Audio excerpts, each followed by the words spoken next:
Welcome to the Great Detectives of Old Time Radio. From Boise, Idaho, this is your host, Adam Graham. If you have a comment, email it to me, box13@greatdetectives.net. Give us a call, 208-991-4783, and become one of our friends over on Facebook, facebook.com/Radio Detectives. Well, this episode is brought to you by the financial support of our listeners. Thank you so much, and I especially want to call out Michael Galea. Provided another great donation to the show. Thank you so much for all your support. Today's episode of Barrie Craig is called The Lonely Corner, from November 3rd of 1953. William Gargan stars as Barrie Craig, confidential investigator.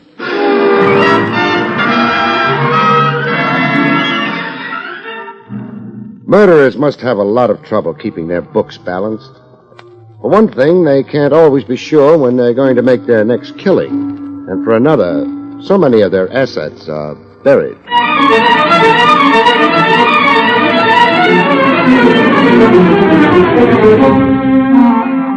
The National Broadcasting Company presents William Gargan in another transcribed drama of mystery and adventure with America's #1 detective, Barrie Craig, confidential investigator.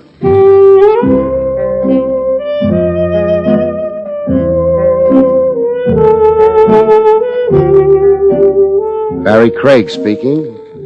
Being a confidential investigator can easily become an office job, if you've got an office, which I have, and you spend all your time in it, which I don't. Clients cross you up sometimes, though. Joey Carter made a stab in that direction on this particular day. I had a meal at Willie's Wagon, if you could call it a meal. What would you call it, Mr. Craig? Penance. Big joke. Something wrong with the hamburger? Well, it's been fatally wounded, Willie. Huh. Next time you might wait till it dies before serving it. My customers should live so long. Why, thank you, Willie. I can remember a time when Private Dicks could hardly read. They were all making witty remarks. Sorry. Have a cup of coffee? Oh, I'm not that sorry. There's nothing wrong with a coffee. Well, there's nothing wrong with sulfuric acid either, but I'll hold on to my stomach lining for a while longer if you don't mind. What's so special about your stomach lining? It's attached to me. Ah, you're getting sentimental. Which reminds me, there was a guy in here looking for you about an hour ago. Oh? Nervous little punk. I gave him your office address. He must have missed me. An hour ago, I was on my way here. Yeah? What was he nervous about? He didn't whisper nothing in my shell-like ears. Then how'd you know he was nervous? He couldn't keep his hand from trembling. The one that was holding the gun, I mean. Willie had nothing more to offer except the coffee I'd already turned down, so I got out. After Willie explained that my prospective client hadn't exactly been waving his gun around. He'd just been clutching it in a side pocket.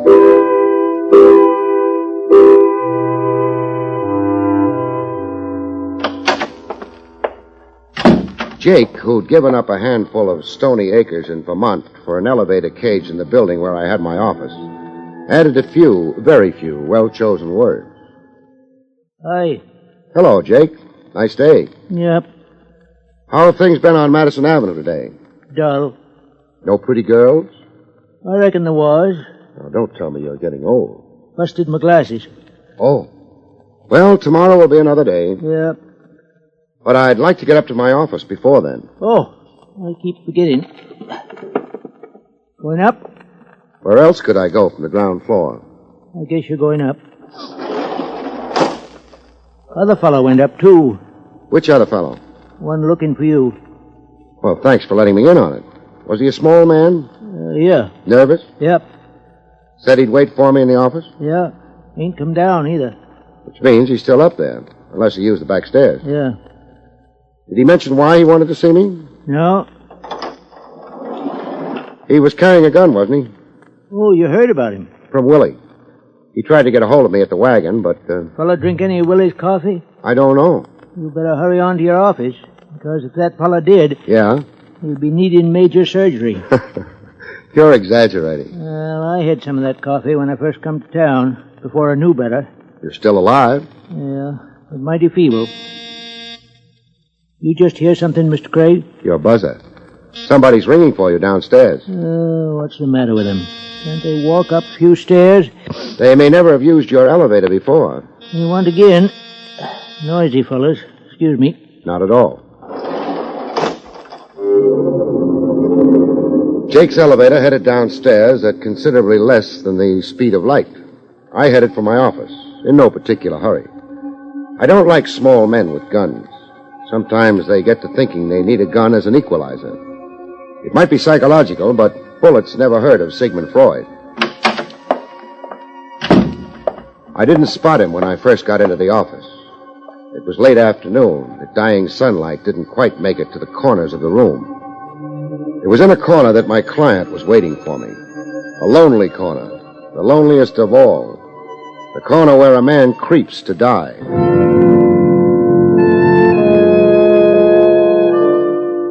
The knife went in under the left shoulder blade and pierced the heart. He died maybe an hour ago. Death was not instantaneous. There's no identification on him. Labels on his clothes have been ripped off. Until further notice, he'll go on the books as John Doe, deceased. Briefly and beautifully put, Lieutenant Rogers. Let's not be formal, Barrie. You, taking Junior with you? Mm-hmm. Maybe we'll turn up something with his fingerprints. The odds are good. The gun he was carrying had its serial number filed off. Professional. Yeah. Makes it funny, though. Why? His prints are on record. Whoever killed him must have known that. Why bother with stripping the body of identification? Time, maybe. I suppose. He was trying to get in touch with you. Somebody was anxious about that. I'd imagine so. Somebody's anxiety killed John Doe. Looks that way. We'll find out who John Doe was sooner or later. Once we get that, we might be able to make a good guess about why he wanted to see you. That's possible. The boy with the knife wouldn't care for that. He might try using that knife again. Be careful, will you, Barrie? It was good advice, but how can you be careful when you don't know what you've got to be careful about or whom? Tracing John Doe was taking time. Time in which the sun dived behind the high stone walls of the city and got lost. Time in which I got tired of sitting around in a darkened office and staring into a corner where nothing was anymore. So I got out. I buzzed the elevator quickly and settled down to wait. But the elevator started up fast. I didn't think much of it until it was close to my floor. Then I thought in a hurry. In all the years Jake had been piloting that elevator, he'd never responded that fast. I moved back, pulling at the gun in my pocket. I didn't make it by the time the elevator door opened, so I dived for the carpet. I made a mental note to speak to the management. That carpet hadn't been swept in months.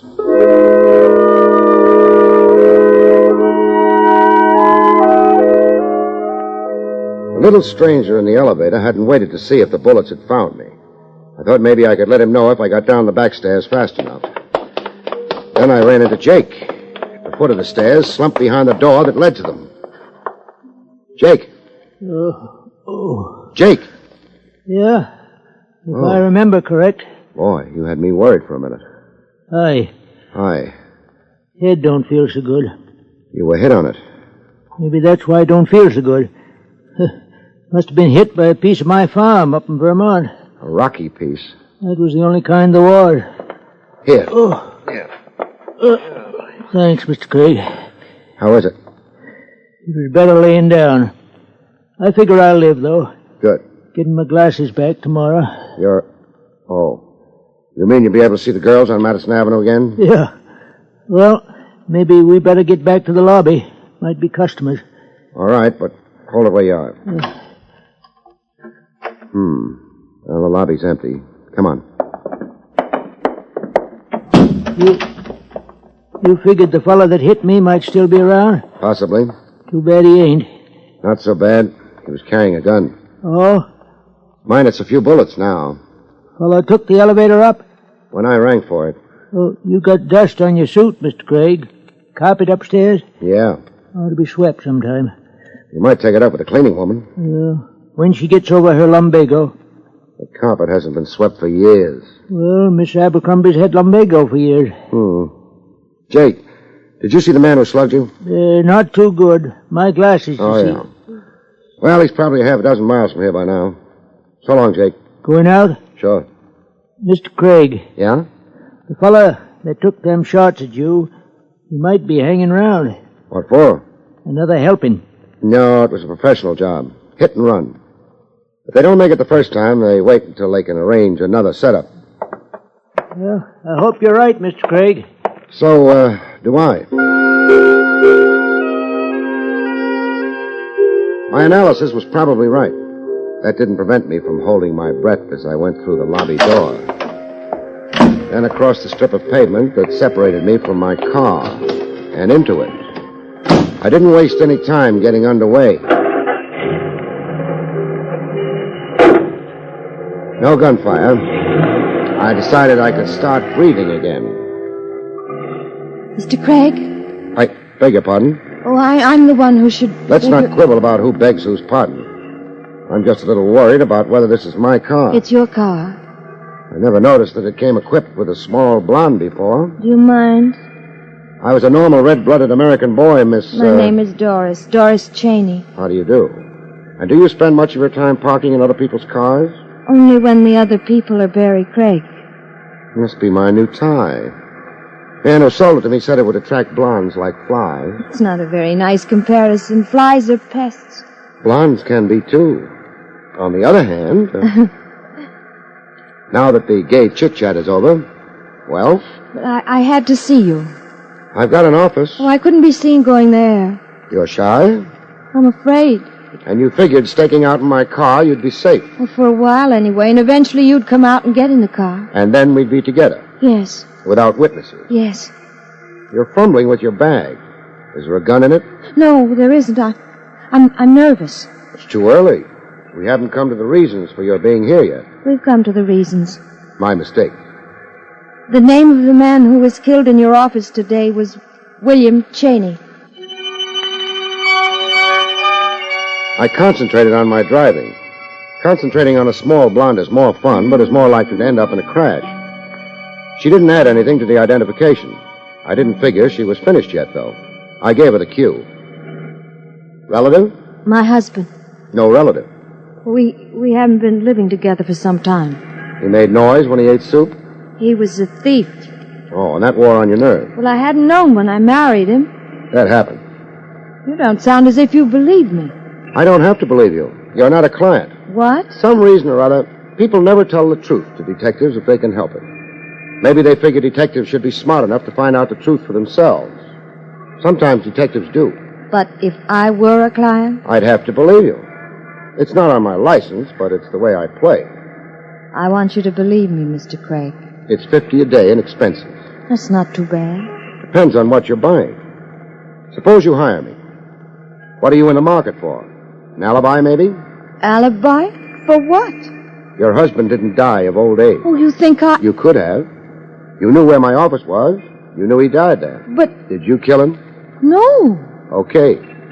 For now, we'll accept that as being true. The next thing is, what do you need a confidential investigator for? I know who killed my husband. She had a habit of throwing small bombshells as though she didn't know they were explosive. I sat that one out for a few seconds. It gave me time to wonder if the car that was trailing us intended to get any closer. It didn't. Not yet, anyway.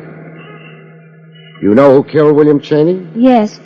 The district attorney will love you with a great love if you drop in and tell him. I can't. You don't care for the legal profession? I don't have any proof. That's a discouraging detail. But I know it has to be... Has to be who? You've been staring up into the rearview mirror all the time. Why? Car's been following us ever since we left my office. Who does it have to be? Car?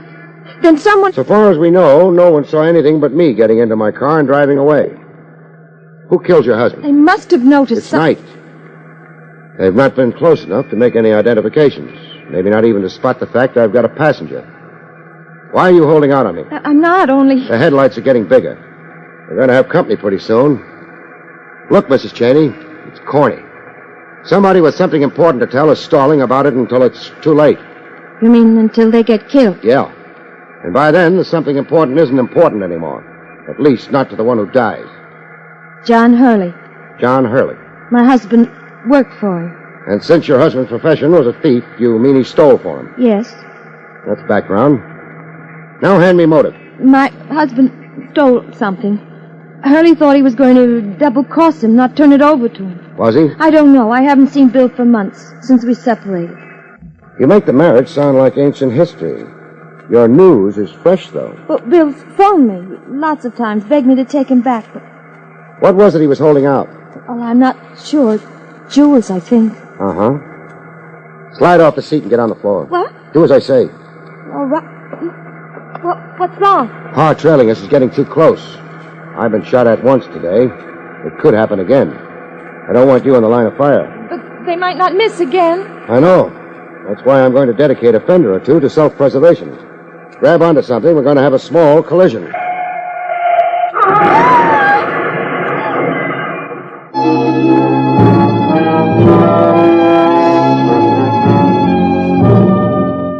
For what happened immediately after I'd cut my car in front of the one coming up behind, you'll have to consult somebody else.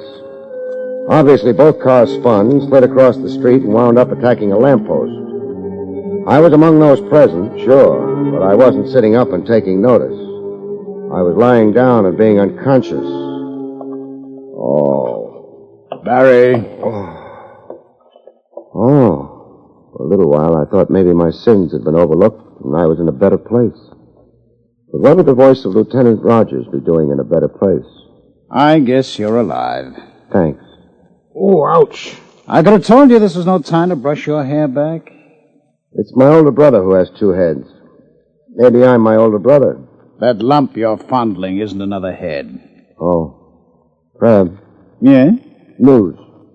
You and another car had a collision with each other and a lamppost. That I remember, partially anyway. Except the collision was intentional. Oh? I'll explain later. You keep going. Well, a crowd collected immediately, but despite that, or maybe because of that, whoever was in the other car disappeared. Too bad. However, that crowd probably saved my skin. The car was trailing mine, Trav. Outran me. I figured it would probably outgun me, too, so I had an accident. For a man with a thick skull, that was probably the brightest thing to do. Thank you, Lieutenant. I don't feel very much like making sudden movements with my head. That's why I haven't looked around, but, Trav, does there happen to be a small blonde on the premises? I've looked around. Not even a big blonde. Uh-huh. Means the crowd gave her an opportunity to duck out, too. Trav. Yes? Hasn't the police department got a couple of other lieutenants they occasionally use? I was phoning your place when you left. I got Jake. Oh. And the news from Vermont was? You'd left. With another car on your trail. So you sent out an alarm? Yep. Thanks. What were you phoning me about? The identity of the corpse in your office? William Cheney? Yes, Hey, wait a minute. How did you know who he was? The small blonde. She must have been a very knowledgeable small blonde. Maybe. She'd also been married to William Cheney. And wanted you to do what? Find his killer. Trav, what's the department got on Cheney? Thief of sundry and movable items, notably jewels. Big job recently? Suspected the Horsham deal. Well. Not much so far as quantity goes. One medium-sized necklace. Only it happens to be worth around $100,000. Give me quality over quantity any time. Which is what Cheney and his boss must have figured. Which is also what Cheney figured. Now you've lost me. Cheney was holding out on the necklace, I'll bet. I was on my way to Cheney's house when you interrupted. Would you like to come along? Very much. If I can arrange to have my head brought with me.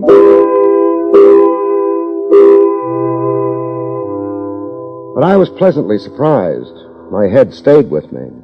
We got to Cheney's place. Cheney, understandably enough, wasn't home. Neither was the necklace. We made sure of that. Well, wherever he hid it, it wasn't here. No. Funny thing. You can see his wife left him. Not a dress in the place or a pair of women's shoes, but he's kept her furniture around. Yeah. He wanted her to come back. I guess he didn't disturb anything. No. Her cosmetics all over the place. Perfume stuff. Yeah. Nice perfume. Hey. What? Newspaper. So I see. What was the idea of fishing it out from under all the used face tissues? Front page article is folded to. Paper's 3 days old.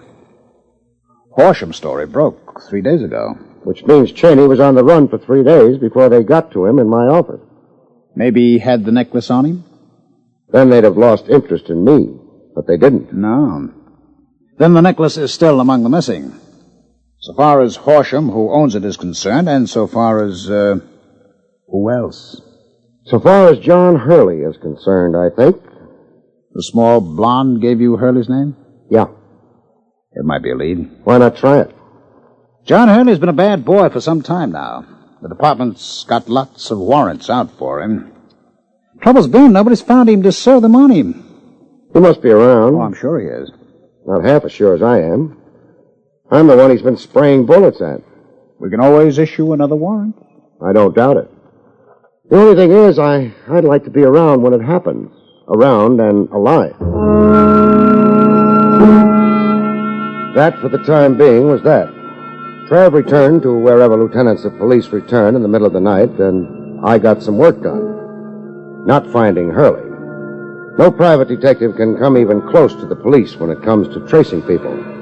The thing is, I didn't waste time looking for Hurley. I concentrated on a small blonde. According to what your fleet dispatcher tells me, you guys work the cab stand here nights. That's right, Bud. 3 of you. The one I want is the one that knows a guy named Cheney. The address is 2906. Larchmont, apartment 3B. You're the man I want. You generally take his calls? Yep. You other guys, $5 apiece make you happy? Sure, okay. Okay. Now, this Cheney was married, wasn't he? You digging up stuff for a divorce case? No. Matter of fact, you won't be called upon to testify to anything. You know what his wife looks like? Yeah. Blonde, small. Fine. Now, maybe she did this during the daytime. If she did, I'm sunk. But I've got a feeling the nighttime is the time a gal generally moves out. Some time ago, she left Larchmont with suitcases, but no husband. You're not guessing. Not anymore. She used your cab? Yeah. Where'd you take her? The other guys rated 5 apiece. You rate 25. Thanks. 3912 East 67. Thanks. Maybe I just wanted to see a small blonde again. It's one of the pleasanter things that happens to a private detective. But that wasn't the way I saw it, which could be why I didn't feel pleasant when I got to Doris Cheney's place. Who is it? Barrie Craig. I can't. Mrs. Cheney. Oh, all right. Come in. Thanks. Hello, Craig. Hello. You'd be Hurley, wouldn't you? Not only would be, Craig, and Speak softly and carry a big gun. you've got a gift, Craig. Gift of expression. I couldn't have thought of that in a year. Maybe you never tried. Now I've seen the gun, you can put it away. You're too broad across the shoulders, Craig. You wouldn't have much trouble handling me. If I didn't wave the gun around, so to speak. I don't anticipate much trouble anyway. Yeah, me. Don't tell me you're one of those unbelievable characters who isn't afraid of a gun. Of course I'm afraid of a gun. Well, then, I can't see any reason for you to use it on me, that's all. let's hope so, however skeptical we are. Hope I didn't damage your car too badly. Doesn't matter. Wasn't mine to start with. Doris. You were unconscious, Barry. I saw Hurley get out of his car. I ran. I had to. Sure. How long's Hurley been here? Well, just a couple of minutes. In that case, he hasn't found the necklace yet, has he? Craig, now I'm really surprised. Fancy her admitting that. Or was it a slip of the tongue? Pretty obvious, isn't it? Maybe. But it takes a rare man to recognize the obvious. Congratulations, Craig. Now, if you don't mind, Doris, my dear. I don't have the necklace. Now, you see, Craig? She won't admit the obvious. Maybe she's frightened. Hurley, if she turns the necklace over to you, what then? You mean, will I be nasty? Kill people? Why should I? Police are after me anyway. All right. The necklace is in her bag. Barry. Bag? Ah, here it is. She kept plucking at it when she came to consult me. I thought there might be a gun in it, but... Not a gun at all. The necklace. Yeah. Well, Craig, you were quite right. There's no need for me to bother you at all. Oh. Please, drop your gun, Mr. Hurley. I'm terribly nervous. I I dropped it. Comes of having eyes for only the mercenary. And I should have kept them on you. Please, Barrie, call the police. Yeah. No question about Hurley's being the man who trailed us in that car. Man responsible for the jewel robbery. The phone? Oh, yeah. Not to mention murdering my husband. Let's not mention it. What? Because he didn't. Sorry. Telephone wires do get tangled around people's arms, don't they? I'll take the gun. Neatly done. Sorry I can't stay to admire. You're staying. We're all staying till the police come. And then a thief will go to jail and a murderess to her punishment.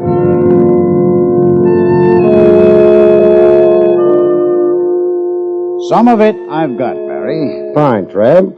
Whoever killed Cheney took the necklace. But Hurley was still after it, so... He didn't kill Cheney. More than that, Trav, if Hurley had the necklace, why would he have bothered keeping after me?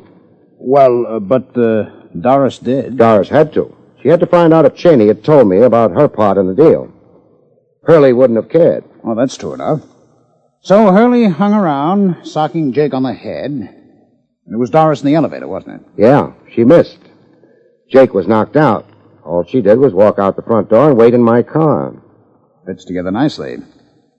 I'd like something a little more dramatic, though. Oh, I can supply that, too. Doris told me she'd left her husband months ago. Hadn't had any contact with him except over the phone. Well, he could have told her about the robbery over the phone, so that didn't prove anything. But when we were in Cheney's apartment, we found a newspaper under used facial tissue. Used by a woman, naturally. Hey, that's right. And the paper was 3 days old. 3 days old, which meant Doris hadn't split up with Cheney till after the robbery, which meant she'd lied. Which means a 3 days old newspaper is going to hang her.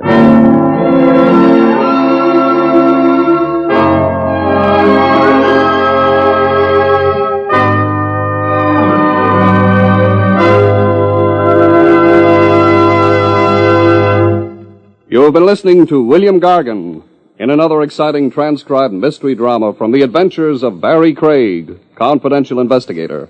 Tonight's story, The Lonely Corner, was written by Lou Vittis. Next week, it's the strange story titled The Killing Pace, about which Barrie Craig has this to say. Next week, 3 wise men brain each other, and a lady doll goes to the dogs when a champion greyhound makes a record-breaking sprint into the hereafter. Good night, folks. See you next week.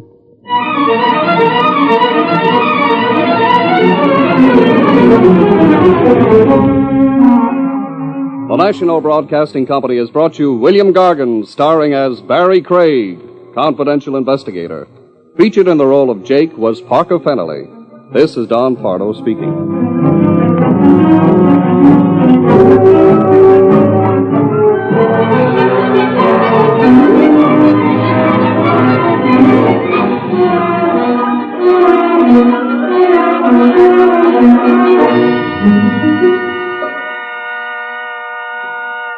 Mark Twain used to say, everybody talks about the weather, but nobody does anything about it.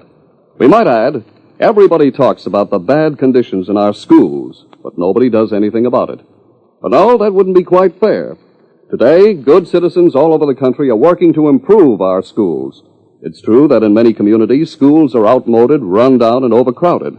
But in most of those communities, intelligent, responsible citizens are joining together to improve conditions. If you'd like to do your part, join and work with local civic organizations that are trying to make educational conditions better.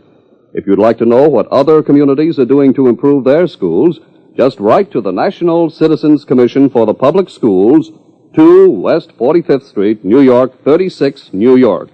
That's the National Citizens Commission for the Public Schools, 2 West 45th Street, New York, 36, New York. Remember, better schools build a stronger America.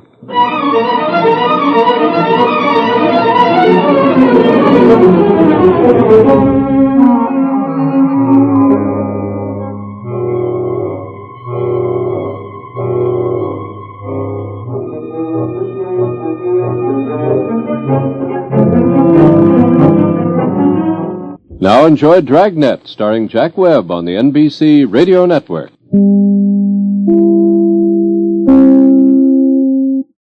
Welcome back. Well, an interesting case. I have to say that I was somewhat unimpressed by the final clue, because the facial tissue could have been an indication that there had been a woman in the room, but it didn't necessarily have to be the client. And the motto, of course, of Barrie Craig continues to be, I'll believe you until I have to get you convicted for murder. Well, we actually only had a few lost episodes between the last show and this one. The titles between the last episode were The Haunted Husband and Loot for a Lady. However, I should note that I mentioned this episode was from November. This is actually the last 1953 episode we have. When we come to you again, it'll be a 1954 episode of Barrie Craig. So we'll, I guess, have to be looking forward to that. And there are quite a few more episodes in 1954 than we've had in 53. So, all right, well, that will do it for.